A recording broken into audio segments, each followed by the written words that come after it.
In 1946, the Navy pulled into the harbor, the lagoon in Bikini, and went ashore and told the people there that the United States would like to use their atoll as testing a site for bombs, atomic bombs. This very direct approach was well rehearsed. The team that went there to quote, seek the permission of the natives, couched it in terms of something that was the will of God, that it was a call from God for the people of Bikini to sacrifice for the peace and security of the world. So the people left.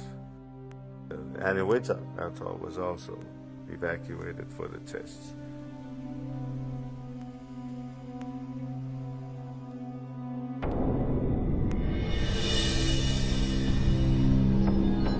While 67 devices were reportedly detonated in that period, the extent of the nuclear insult, for lack of a better word, the yield of those tests has been estimated at 1.7 Hiroshima shots every day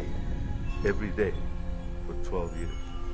We in the Marshalls, covering an area just under 1 million square miles of ocean, were the direct, like the ground zero, extended ground zero of the atomic bomb tests.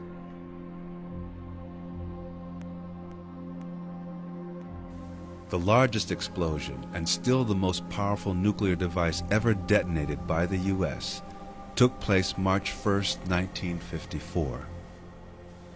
Codenamed Bravo, it was a 15-megaton hydrogen bomb equivalent to 1,000 Hiroshimas.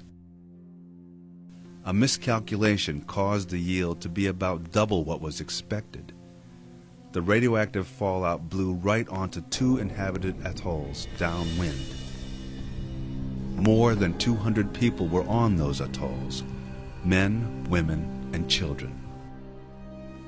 Rongelap is one of the 4 affected atolls by the nuclear testing of the United States from 1946 to the late 50s. The Rongelapese people, not only the land that has been contaminated from radiation, but their bodies and their health is also as affected from the fallout of March 1st, 1954.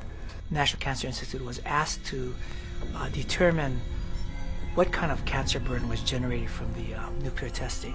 And in 2004, they came out with a report that said, in the period of time between 1946 and 1958, the people who lived in the Marshall Islands during that time, it would have generated an excess of 530 excess cancers, at least, above the background. And half of those, over 200, because of they take a while to grow, have yet to produce themselves. So it's quite a heavy load.